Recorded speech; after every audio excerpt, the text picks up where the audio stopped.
Hey guys, good evening. I'm John C. Morley, serial entrepreneur. Welcome to the DB Talk Show. Daniel's not with us this evening, but I am your host, actually co-host as well, and I'm here to talk to you about a very interesting topic tonight, which we'll get to in a moment. Friends, a lot of times I get my inspiration for life, and even from my own shows, I get inspiration from the Bible. And I've read the Bible for a long time, but I feel like the older you get, the more the Bible makes sense. If you guys are watching me on Facebook, go ahead and give a like, comment about that. Let me know, was there a passage or was there a story maybe that resonated with you that got you to understand that the Bible was just there for you? I know today something very interesting happened to me. I'll just tell you the quick story. The meaning of the number four. Now, this is really very apropos because I was doing some work today and all of a sudden the number four came on my screen. I don't know why it came on my screen. It was accidental, but there was a great big four on my screen on the web. And I was like, I didn't type four. Where did four come from? So I said the meaning of four, like, in dreams and things like that. So I looked up what the meaning of four is. And so four is actually an angel number, in case you guys didn't know. It shows up as a sweet sign from our guardian angel to remind us we are safe. This number is set for us, which I think is really very apropos in this situation. And that all these intentions are designed to lead us deeper into spiritual realm. The number four is centered around solid foundations, practicality, organization, and welcoming more positive action into our daily lives. The single-digit numbers have a lot of sway and energy in them, and the number four has some essential messages for us. So four means balance and stability, and it's important. The angel numbers can be seen as directions and spiritual guidance. So what I want to share with you is that I got this message from Spirit, like, out of the blue. What was the chances of a number four coming on my screen? A great big number four. Just thought I would share that little revelation with you guys. All right, so let's get right into what we're going to talk about today. So when we think about, we think about life and we think about different guidance, I want to direct us to Isaiah verse 40:31. It says, for those who hope in the Lord will renew its strength and will soar on eagles, for we have to understand that we will run and not grow weary. We must first walk. We must first help ourselves. It encourages those facing any difficulty in life, whether it's health, whether it's finances, whether it's relationships, whether it's academics, to place your hope in God and renew strength and endurance through their faith. So I think that's an important thing. So what does that mean? It means that we as people can't get help from others until we help ourselves. As it says in the show, be wise. But if we break out the word wise, right? The word wise, according to our good friends Merriam-Webster, I always like to trust that. And so Merriam-Webster, according to the word wise, and I'm not talking about wise potato chips in case anybody was correct thinking that, wise, it's characterized by wisdom. Okay, so now that really just leads us down another path. Okay, so John, we need something to what wise means. So wise means good sense. It means judgment. It means an accumulative philosophical or scientific learning, according to Merriam-Webster. A wise attitude, a belief, a course of action, a teaching that has been derived from the ancient wise people. Okay? Believe it or not, wisdom, a didactic book included in the Roman Catholic canon of the Old Testament and corresponding to the wisdom of Solomon in the Protestant of Apocrypha, is a really interesting thing to tie into that as well. But I think it's important to understand that we cannot expect help from others until we help ourselves. So the question you might be asking is, how do we help ourselves so others can then help us? Because that's the whole point, right? Is we have to understand it. It's about self-awareness, It's about taking responsibility. It's about being open and honest, integrity, building skills of resilience, asking clearly and respectfully, and reciprocating. Let's break those 6 down, okay? So self-awareness, understanding your needs, your strength, and your challenges. When you clearly know what you need, you can communicate it better to others. When you take ownership or accountability, actively work on your problems or your goals. Showing commitment and effort, this builds trust and makes others more willing to help. Be open and honest, folks. Share your situation sincerely. Vulnerability encourages empathy and genuine assistance. I think that's a very, very important thing. Build the skills and resilience. Equip yourself with knowledge or coping tools so you're not entirely dependent on others, but more of a collaborative effort. Ask clearly and respectfully. When you do ask for help, be specific about what you need and how others can assist you. Helping others also means being ready to help others in return, creating a cycle of mutual support. I think the reason why some people don't want to help you isn't because they don't want to help. It's because you haven't taken enough steps to help yourself. What are you talking about, John? Well, if you go to a store, for example, and I don't know, maybe you're going to go there and you're going to buy some kind of fish. And I'm just kind of making this up, all right? And you have no clue what kind of fish you want to buy, but there's so many kinds of fish.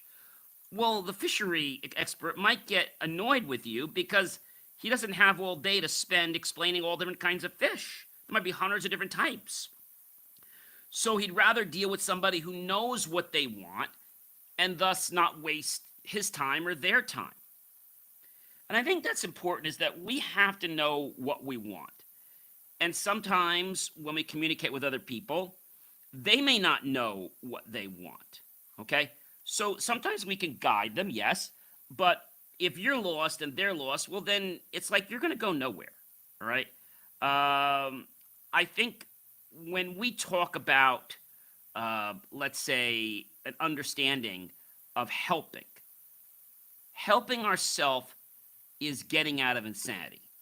We all know what it was Einstein said a long time ago. If you do the same thing over and over again and expect different results, you know what it is? That's insanity. Okay? And so if you do that, you're insane. Now, nobody's insane here, but why would we do the same thing over and over again and expect different results? We shouldn't. But if we do, that can cause a huge problem. So what Einstein's saying to do is very similar to what I'm saying here. We need to help ourselves. We need to change the way we're approaching something, right? If you do something and it doesn't work, well, don't keep doing that over and over again. It's going to frustrate you. And I think sometimes, we turn to the Holy Spirit and we're like, hey, God, you haven't helped me. And God's going to say something to you in a nice way. Maybe not directly come out and say it to you, but he's going to say something to you. Hey, buddy, you haven't helped yourself. And you're like, what do you mean? Well, if you don't help yourself, how can you ever expect me to help you? How can you ever expect me to give you riches and glory? Sure, I can give them to you, but if you help yourself, you'll be much more able to not only appreciate them, but you'll be able to keep them. Because see, if I give you something for your riches and glory, and you don't know how to handle those things for riches and glory, you know what'll happen? The riches and glory will just sift through your fingers like quicksand, right? So we need to be cognizant of how to be. And I know that sounds like something that is like very archaic, but it's a truth, guys. It's absolutely the truth. And so in order to help ourselves, we need to be aware of a situation, aware of it. And if we're aware of a situation, then we can change it. I've said something a long time ago. If we want to change something, we have to first understand how it works, right? And we can't change anything unless we can measure it. So everything in this world that we want to change, we can measure. If we can't, then we got to figure a way to measure it so we can help, so we can get change. See, a lot of times people get so frustrated that this is all they can do and they don't think they can do any more. So as the Bible verse shares with us, those who hope in the Lord will renew their strength, okay? They will soar on wings like eagles. They will run and not grow weary. They will walk, not be faint. But the part that's often missing from there is the fact that we've got to be there to help ourselves. We've got to be the strength. We can't be burning the candle at both ends. We have to know what we want in life. We have to know how we can help ourselves. So let's talk about a few other ways we can help ourselves. So one way we can help ourselves is understanding that we need to take care of ourselves and our bodies. Okay? If we don't do that, then that can harm or hurt us, right? And so if we understand that we can take care of our body, we can take care of our spirit, we can take care of our health, that's important. By doing this over and over again, we're able to gain a peace of mind, but we're also able to get something else. We're able to get hope. Okay? We're able to get hope. Now, hope isn't something you're going to go buy online at Amazon. It's something that I believe once you know what it is, you will never forget it, and it will become a core part of you. Does that make sense? When I tell you something, it may never sink into you. Okay, it just might not sink in. But when you experience something, right, you're probably not going to forget that, no matter what you do. And so, experiencing something, living in that moment, I like to say, has the power to change our life. So I'm saying you need to live in the moment, aren't I? But a lot of people don't live in the moment. And they're blaming others. Okay? So you have to help yourself. We talked about this before. Helping yourselves is something you need to do to get where you need to be. You might have heard people say, you're never going to get anywhere if you don't put the elbow grease in. Now, I'm not talking about work like that. It could be spiritual work. It doesn't have to be physical work. But you've got to put in some kind of work. The universe doesn't reward. God doesn't reward for those that don't put in. You always say if you don't do the time, you're not gonna get the benefits, right?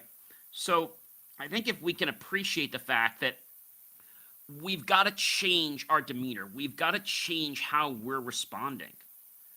We've got to change our belief that we need to help others first, okay? But before we can do that, we have to first help ourselves. We have to help ourselves. And helping ourselves is something you might not want to do because maybe you don't think you're worth it. Well, I got news for you guys. You are worth it. You're more worth it than you could ever imagine, all right? And so if I asked you right now, how could you help yourself tomorrow? Well, let's think of a few things. One, get up early, right? Get up early, maybe do some exercises, maybe do some meditation. Adopt a ritual to do this every day. It could be 10 or 15 minutes. And so I think this is an important thing to understand, that when you choose to do something a certain way and you make it a habit, your body wants to do it. So when we do something the first X times, right? Usually takes anywhere from 30 to 60, 90 days to make it a habit. Then it becomes autonomous. But when it becomes automatic or autonomous like that, it sticks. We don't necessarily know why. It becomes part of our psyche, part of our being, part of our core, part of who we are as a person. Right? How many of you have ever gone to grandma's house? I'm sure you've gone to grandma's house before. And when you're driving the vehicle, right, and you're at the traffic light, and normally to go home, you make a left. But to go to grandma's house, you make a right. Well, the next day, because you go to grandma's house all the time, but the next day you're at the traffic light, you need to go to the shopping center. Well, you make a right. What's going on? Your body is like programmed to go to grandma's house, but but you're not going to grandma's house. You've been doing it so often that it causes you to just respond. And I think that's a very important thing.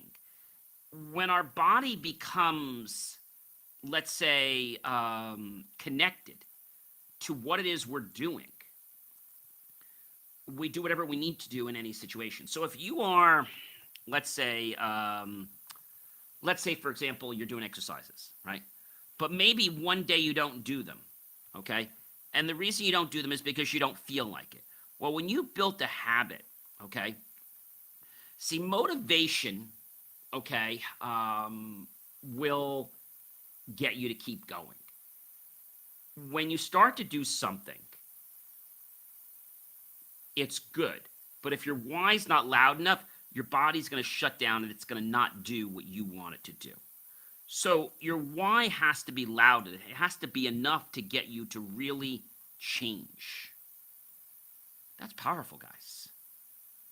So when we do exercises and we just do them every single day, our body's like, oh my gosh, I can't go to sleep. I'll give you a perfect example. So exercise is one thing. Another thing is flossing. I've been flossing for many, many years. I love to take care of my teeth.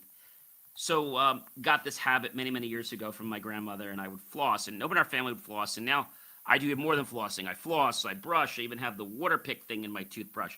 So when something becomes a good habit for us, we keep doing it. Like the other night, I was going to sleep. I'm like, wait a minute, I can't go to sleep. I didn't floss my teeth this morning. I have to floss at least once a day. And so that whole thing got me to just, I've got to do this before I can go to where I need to be. I think that's an important thing to understand. Is that people don't realize what's happening in our lives, and I think what's happening is people need to be in a flow. I can call it what we say is a flow state. When we're in a flow state, we just do things. But if we don't do something, it's like, wait a minute, our body's away. This isn't comfortable. I have to do this, right? Like, I won't go to sleep until my teeth are flossed. Now, that sounds really crazy, but that's a very, very good habit to get into. Of course, people have bad habits, right? Like pulling up their socks and all kinds of things. So bad habits can be replaced or broken, but good habits run on autonomous things are great to propel success. So one way to help yourself is to create habits, okay?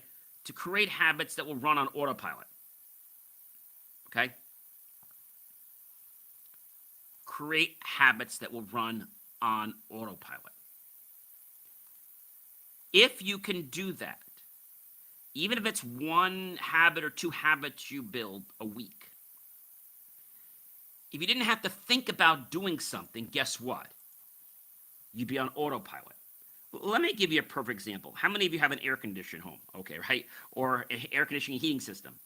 So what happens when it gets hot out? Well, your air conditioning kicks on.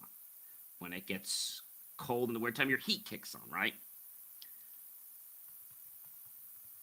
When that happens, it's like the system just knows what to do. We don't have to tell it, okay, it's 74 degrees or whatever, and I need to make sure that I turn on the one blower motor, I turn on the condenser outside. I wait for so many minutes to make sure the Freon's flowing. I'm not going to bore you with all the details. And as long as I'm getting the Freon coming back into the from the, let's say the states from the basically the liquid back to the gas state back to the liquid and back versa, I keep everything running. But imagine if the system had to think about that every single time, or if you had to think about it every single time. Hi, Marie. Welcome, welcome, welcome, welcome. Thank you so much for joining. Really appreciate that.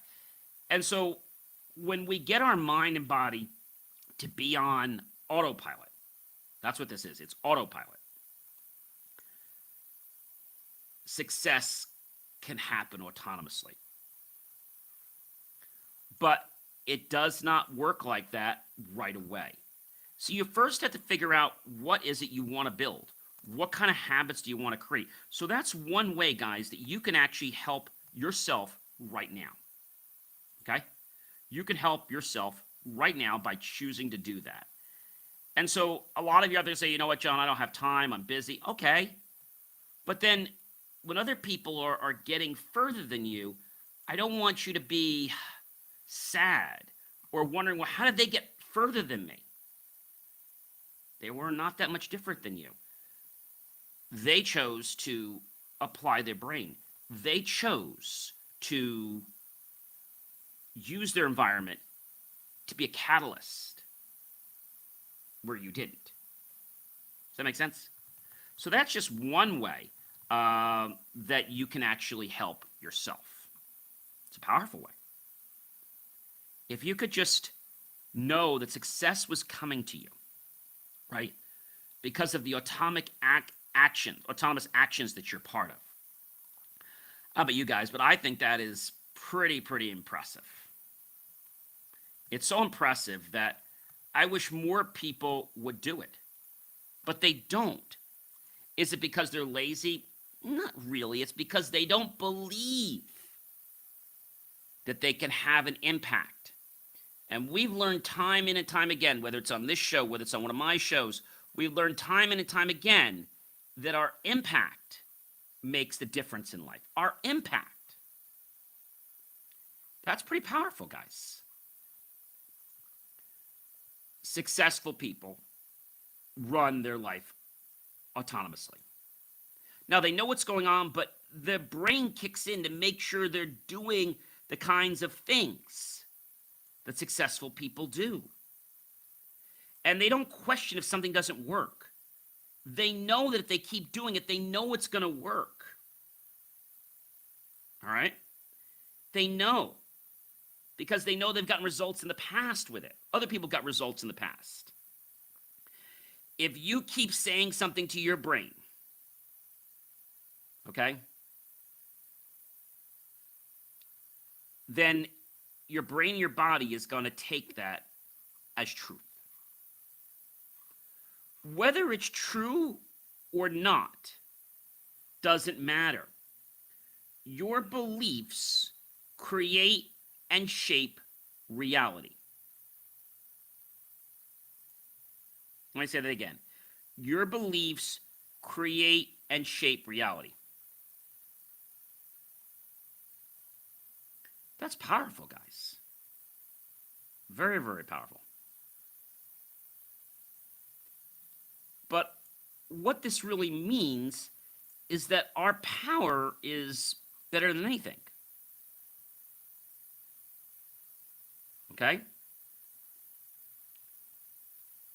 And if we believe our power,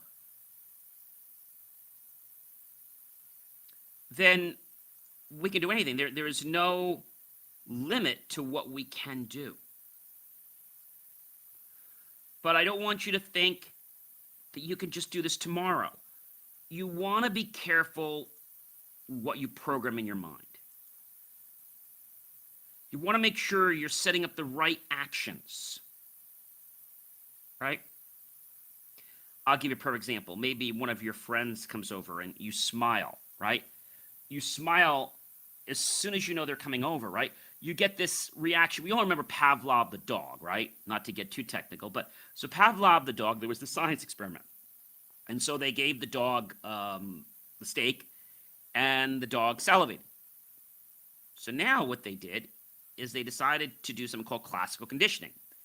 They gave the dog the steak, the dog salivated, and they rang the bell. And they did this half a dozen times. Finally, they decided to just ring the bell. You know what happened? The dog salivated.